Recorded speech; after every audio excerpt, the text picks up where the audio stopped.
इस दुनिया में जो लोग हिम्मत नहीं खोते, सफल होने के रास्ते उनके कभी बंद नहीं होते। आज एक ऐसे वेटर की कहानी सुनाऊंगा जिसने करोड़ों की कंपनी बना दी। नमस्कार, मैं Vivek Bindra, founder and CEO बड़ा बिजनेस .com। इस लड़के का नाम है कुणाल और इसने करोड़ों की कंपनी बनाई है। इसने कैफे आउटलेट्स खोल दिए, 150 से ज्यादा आउटलेट है, 500 खोलने लगा है। आज 100 से ज्यादा प्रोडक्ट रेंज बना दी और वर्ल्ड क्लास फैक्ट्री तैयार कर दी। 7 स्ट्रैटेजी बताऊंगा। पहली स्ट्रैटेजी क्या है? Organised chain of QVA strategy. Powerful है QVA स्ट्रैटेजी। क्या होता है ये QVA? कुणाल जो होटल में वेटर था, एक दिन उसके जन्मदिन पे सारे दोस्तों ने बोला आज पार्टी चाहिए भैया। अब पार्टी में उसने अपने 10 दोस्तों को बुला तो लिया, लेकिन सबकी डिमांड अलग थी। किसी को कॉफी पीनी है, कहा कैफे कॉफी डे में। किसी को मैकडॉनल्ड का बर्गर खाना है, बढ़िया फ्रेंच फ्राइज खाने हैं। किसी को पिज्जा हट का पिज्जा खाना है। कोई बोला बास्किन रॉबिन की आइसक्रीम खिला दे। वैरायटी डिमांड, लेकिन लिमिटेड बजट। इतने कम बजट के अंदर काम करना है। इसका मतलब क्या हुआ? अब उसको 3 गुना ज्यादा पैसा खर्च करना पड़ता अगर वो सबको अलग अलग जगह लेके जाता, और टाइम का चक्कर था। तो कुणाल ने सोचा कि भाई इसका मतलब सारे स्कूल कॉलेज के बच्चों को दिक्कत आती होगी, अलग अलग जगह खाने की इच्छा है भाई, इतने अगर ग्रुप में जाए तो उसने सोचा कि यार अगर मैं ढूंढ भी लूं कोई, तो अनऑर्गेनाइज सेक्टर में रामू का कैफे, शामू का कैफे, टिंकू बिल्लू, चंपक का कैफे, ये छोटा मोटा तो मिल जाएगा, लेकिन कोई ऑर्गेनाइज रिटेल चेन नहीं है। और QVA का मतलब क्या है? जहां क्वालिटी कंसिस्टेंट हो, क्योंकि छोटे मोटे कैफे में क्वालिटी कंसिस्टेंट नहीं होगी, वैरायटी सारी नहीं मिलेगी, और ए मतलब अफोर्डेबल नहीं होगा। तो इसने मॉडल समझा कि मैं एक ऑर्गेनाइज चेन बना सकता हूं आगे चल के, जिसमें क्वालिटी एक जैसी हो, जिसमें वैरायटी सारी मिल जाए। भाई मेरे को मैकडॉनल्ड ना जाना पड़े, पिज्जा हट ना जाना पड़े, बास्किन रॉबिन सब कुछ एक छत के अंदर मिल जाए, अम्ब्रेला बोलते हैं इसको। कुछ ना आए हाथ, समझ लेना डुबकी अभी अधूरी है। पानी में जाता है ना, कुछ ना आए हाथ, समझ लेना डुबकी अभी अधूरी है। चाहे जितना भी मुश्किल हो, पहला कदम जरूरी है। उसने अपना पहला कदम लिया और उसने सोचा मैं नाम रखूंगा कैफे क्रेम, यानी कि पूरा अम्ब्रेला। और इस अम्ब्रेला के अंदर मैं सारी चीजें लेकर आने का प्रयास करूंगा, एसोसिएटेड, जो क्लोजली एसोसिएटेड प्रोडक्ट होते हैं। तो उसने देखा कि 15 से 25 साल के बच्चे क्या खाते हैं, 25 से 40 साल के आदमी लोग क्या खाते हैं, औरतें क्या खाती हैं, और 40 के ऊपर के लोग क्या खाते हैं, चॉकलेट सैंडविच, फ्राइज, आइसक्रीम, अलग अलग इसने कैटेगरी के हिसाब से सोचा। अब करते करते सारी वैरायटी तो मैं यहां कवर कर दूंगा, लेकिन मेरी स्ट्रेंथ क्या है? क्या वैरायटी मेरी स्ट्रेंथ है? तो मेरे वीडियो देख देख के इसने अपनी दूसरी स्ट्रैटेजी बनाई, इसको बोलते हैं बिजनेस मोट। इसने बिजनेस मोट प्लान किया। मैं समझा दूंगा, इजी कर दूंगा आपको। इसका विस्कोसिटी और प्राइस एडवांटेज इसका बिजनेस मोट है। पहले समझो मोट क्या होता है, MOAT। ये वॉरेन बफे ने वर्ड फेमस किया, मोट। ये वॉरेन बफे तो आप जानते हैं, कभी वीडियो बना के दूंगा उनके बारे में। मोट होता है, ये वो एडवांटेज है जिसके कारण कंपटीशन आपको कभी भी हरा नहीं सकता। ये आपकी वो ताकत होती है, उसको बोलते हैं मोट। पुराने जमाने में जो किला हुआ करते थे, बड़े बड़े किले होते थे, महाराजा लोग उस किले के आसपास बड़ी गहरी खाई सी खोद दिया करते थे कि अगर कोई आकर के शत्रु हमला करेगा तो खाई को पार नहीं कर पाएगा आसानी से। इसको बोलते हैं मोट, यानी कि आपका शत्रु, यानी कि आपका कंपटीशन आपको कभी हरा ना पाए, बिजनेस मोट। इसने सोचा कि मैं कॉम्पिटिटिव एडवांटेज जो बिजनेस मोट बनाऊंगा, उसने उसको विस्कोसिटी को बना दिया। विस्कोसिटी समझो क्या होता है? विस्कोसिटी होता है मतलब जो कॉफी होती है ना, उस कॉफी को गाढ़ा इतना बना दिया, इतना थिक कॉफी बना दिया कि अब वो उस प्राइस के अंदर कोई और इतनी थिक कॉफी बना ही नहीं सकता। देखो जनरली क्या होता है, जब आप कॉफी पीने जाते हो तो रेगुलर मिल्क ले लो, रेगुलर कॉफी पाउडर ले लो, रेगुलर शुगर ले लो, मिला दो, कॉफी बन जाती है 50 रुपए की। उसमें बर्फ मिला दो तो कोल्ड कॉफी बन जाती है। लेकिन उसमें रेशियो किसी को मालूम नहीं भाई कितना डालना है, इसमें बर्फ कितनी डालनी, कॉफी कितनी डालनी, चीनी कितनी डालनी, दूध कितना डालना, पानी कितना डालना, रेशियो मालूम नहीं लोगों को। तो उससे रिस्क रहता है किसका? टेस्ट का और हेल्थ का। टेस्ट मतलब अब पता नहीं आपने कॉफी कितनी डाली तो स्वाद हर बार एक जैसा आएगा नहीं, और अगर बर्फ ज्यादा डाल दी तो गला खराब है, हेल्थ का भी रिस्क हो गया। फॉर्मूला समझो, फॉर्मूला क्या है? नो गारंटी ऑफ प्रोसेस मतलब नो गारंटी ऑफ क्वालिटी। अगर प्रोसेस की गारंटी नहीं है, कॉफी कैसे बनेगी? तो क्वालिटी की गारंटी नहीं है, कॉफी कैसे बनेगी? मेरी बात समझ रहे हैं? यानी कि टेस्ट की गारंटी नहीं है, कभी कॉफी कम डाल दी, ज्यादा डाल दी, दूध कम डाल दिया, ज्यादा डाल दिया, कभी फुल क्रीम डाल दिया, कभी टोन डाल दिया। प्रोसेस की गारंटी नहीं तो क्वालिटी की गारंटी नहीं। अब इसने कहा कि मैं इसको ठीक करता हूं। तो कुणाल अपनी नौकरी में अर्निंग और लर्निंग दोनों कर रहा था। उसने क्या किया? उसने वहां पे अपने होटल के अंदर रेसिपी को सीखा जिससे टेस्ट मिलता है, और प्रेजेंटेशन स्किल को सीखा जिससे सेल्स मिलता है। रेसिपी से टेस्ट और प्रेजेंटेशन से सेल्स, दोनों चीजें उसने होटल में सीख ली। अब इसने सोचा मैं कैफे क्रेम चालू करता हूं, और इस कैफे क्रेम के लिए इसने कॉम्पिटिटिव एडवांटेज मेरे वीडियोस देख देख करके बड़ा अच्छा बिल्ड किया। आज देखो 150 आउटलेट खोला, दम है ना आदमी में, कि इसने कूका कैफे अपनी लॉन्च कर दी। जो उनकी थी कुक्का कॉफ़ी, उसकी खास बात क्या है, वो बिल्कुल थिक है और उसमें ज़ीरो प्रोसेसिंग कर दिया आउटलेट के अंदर। तुझको कुछ नहीं करना भाई, जो आउटलेट पे बना रहा है उसको कुछ नहीं करना, काटो घोलो और पिला दो क्या, काटो घोलो और पिला दो, यानी कि बस पहले से ही सब कुछ रेडीमेड आएगा, उसको काटो घोलो और पिला दो। इसमें आपको यूज प्रोसेस्ड मिल्क पहले ही डाल दिया इन्होंने, मतलब क्या, प्रोसेस्ड मिल्क पहले ही डाल दिया कॉफ़ी बनाने के लिए, पानी अब ऐड करना नहीं है, और ये मेल्टेड आइसक्रीम से भी ज़्यादा थिक कर दी। मुद्दा यह है कि गाढ़ेपन से क्या है, देखो जितना गाढ़ापन कॉफी में आता है उतनी देर तक जीभ पे स्वाद रुकता है। Higher viscosity, longer the taste, जितना गाढ़ापन होगा उतना जीभ पे स्वाद रुकेगा। तो इसीलिए कुक्का इनका फेमस हो गया। कुक्का इनकी कॉम्पिटिटिव एडवांटेज, जो विस्कोसिटी है ना, कुक्का की गाढ़ापन है, वो उनकी स्ट्रेंथ बन गई। इसीलिए अब कस्टमर आता है कुक्का कुक्का करता है जी, क्या करता है, कुक्का कुक्का इतना फेमस हो गया, ओए चल कुक्का पी के आते हैं, ओए कुक्का पी के आते हैं। अब कुक्का दिमाग में घुस गया लोगों के, बस एक आइटम के लिए कस्टमर आता है, बाकी भी खरीद के जाता है। मेरी बात समझ लेना, ये होता है कॉम्पिटिटिव एडवांटेज। एक चीज आपके पास ऐसी होनी चाहिए जो किसी के पास ना हो।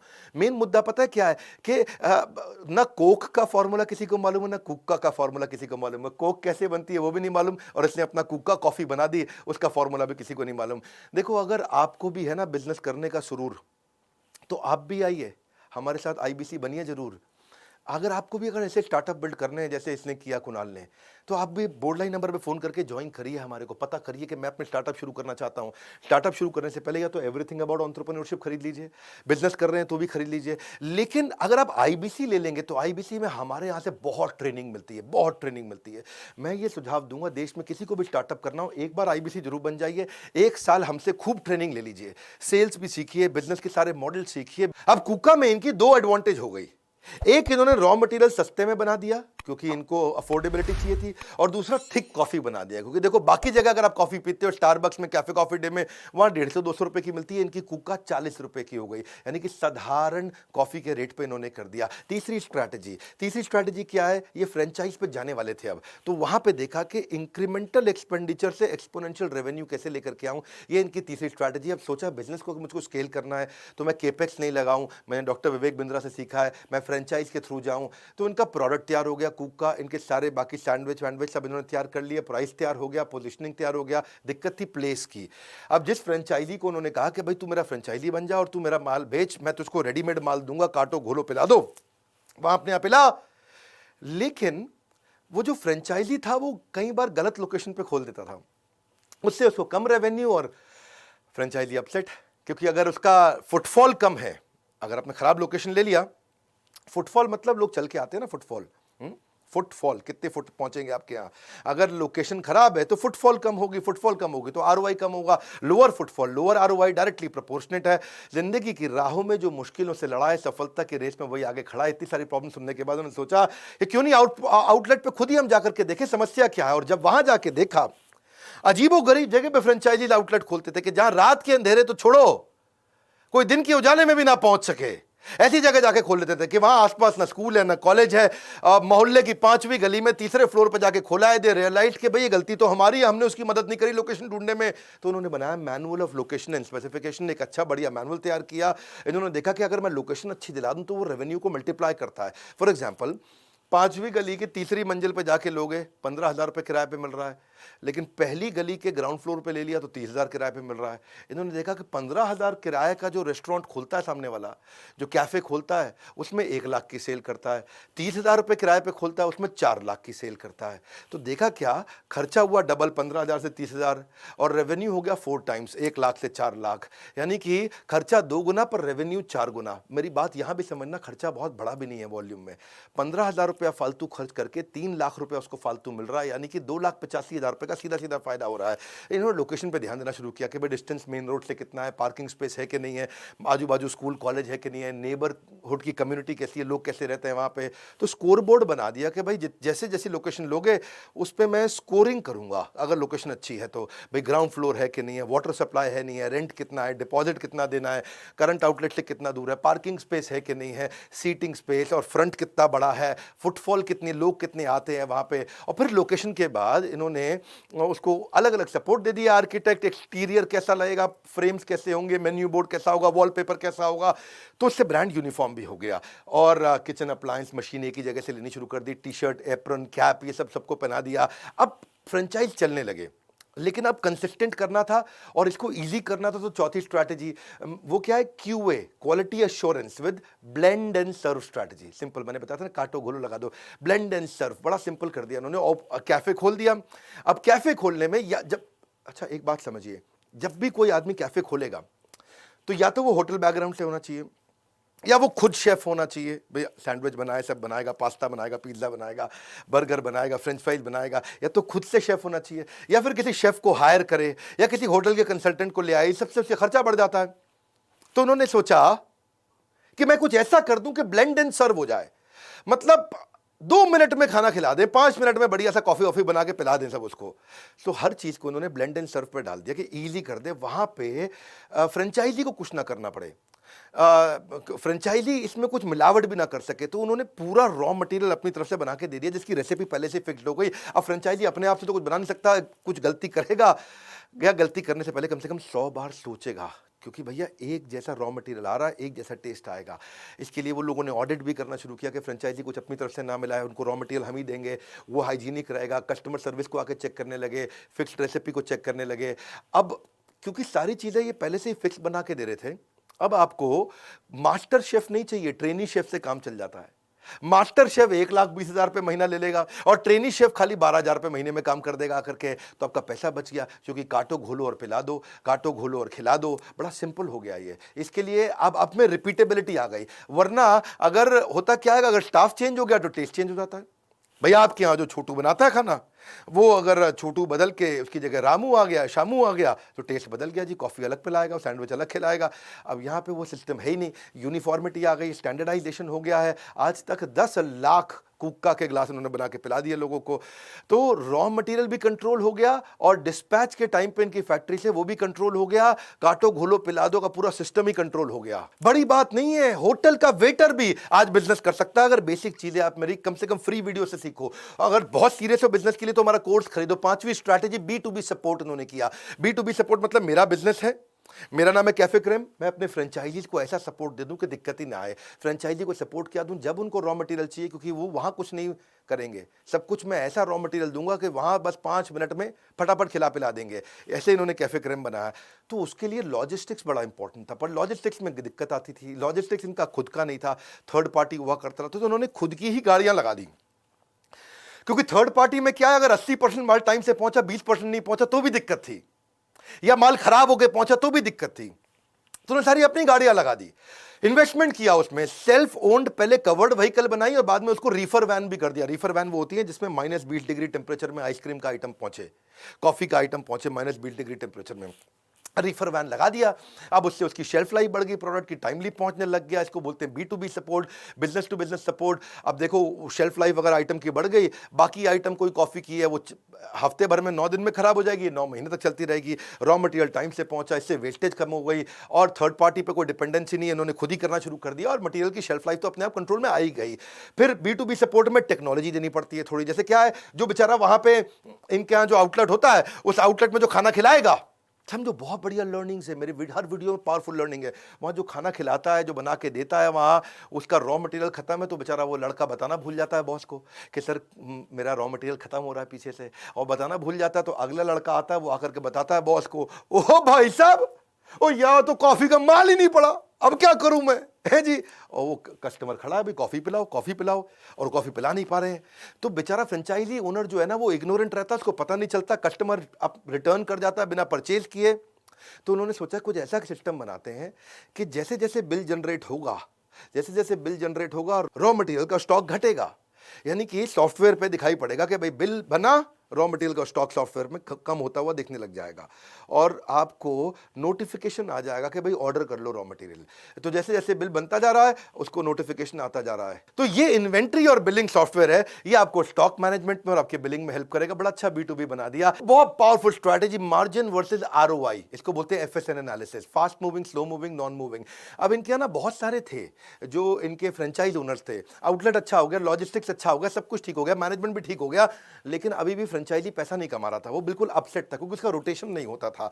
और इन्होंने सोचा कि भाई अच्छा फ्रेंचाइजी कमा नहीं रहा है, चलो उसका मार्जिन 20 से 30% कर देता हूं। 30% मार्जिन कर दिया तो भी फ्रेंचाइजी अभी नहीं कमा पा रहा था, फ्रेंचाइजी अभी भी अपसेट था क्योंकि because they were not able to make money, दुखी था फ्रेंचाइजी।